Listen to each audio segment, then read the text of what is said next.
Hello friends, welcome to my YouTube channel. మనమైతే ఈరోజు వచ్చాము అతిపెద్ద స్టాచ్యూ అయిన రాముడి విగ్రహం దగ్గరికి. ఇది ఎక్కడో లేదండి, మన మంచిరేవులు అనే గ్రామంలో ఉంది.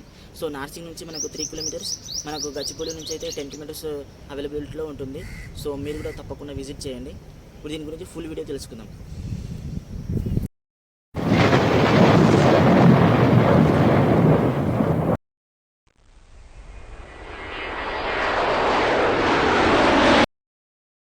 అలా వచ్చేసామండి. హైదరాబాద్లోని అతిపెద్ద స్టాచ్యూ అయిన రాముడి విగ్రహం దగ్గరికి అయితే వచ్చేసాము. ఇది ఎక్కడో లేదండి, గచ్చిబౌలి నుంచి మనకు 10 కిలోమీటర్ల దూరంలో మంచిరేవులు అనే గ్రామంలో ఉంటుంది. ఇక్కడ ఇలాంటి విగ్రహం ఉందని చెప్పి ఇక్కడ ఉన్న ప్రజలకు తప్ప హైదరాబాద్లో ఉన్న వాళ్ళకి ఎవరికి తెలియదు. రాముని చూసారు కదా ఎంత అందంగా ఉన్నాడో. రాముడికి ఎదురుగానే మనకు హనుమంతుల వారు రాముడికి దండం పెడుతున్నట్టుగా అయితే ఉంటారు. ఈ రాముడి యొక్క విగ్రహం హైట్ వచ్చేసి మనకు 22 అడుగులు ఉంటుంది. సో శ్రీరాముడి విగ్రహం కమలం పూలో నిల్చున్నట్టుగా ఉంటుంది.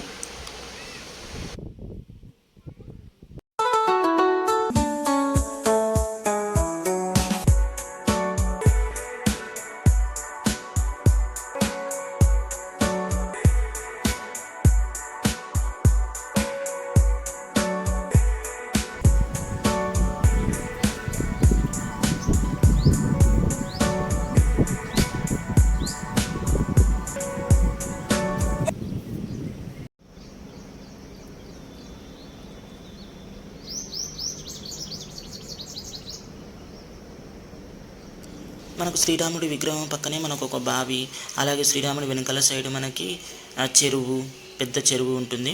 సో మనకి ఈ టెంపుల్ కనుక మార్నింగ్ కానీ ఈవినింగ్ కానీ వచ్చారనుకోండి చాలా పీస్ఫుల్గా ఉంటుంది. సో లేట్ ఎందుకు ఇంకా friends, me friends and families తీసుకొచ్చి శ్రీరాముడిని దర్శించడం చేసుకోండి. మీలో ఎవరైనా నా వీడియోని ఫస్ట్ టైం చూస్తున్నట్టయితే లైక్ చేయండి, షేర్ చేయండి, సబ్స్క్రైబ్ చేసుకోండి.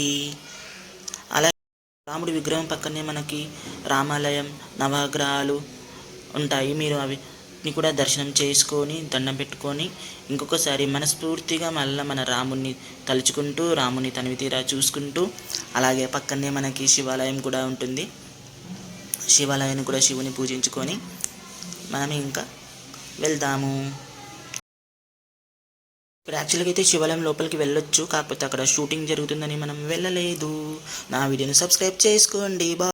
జై శ్రీరామ్, జై హనుమాన్. Bye friends.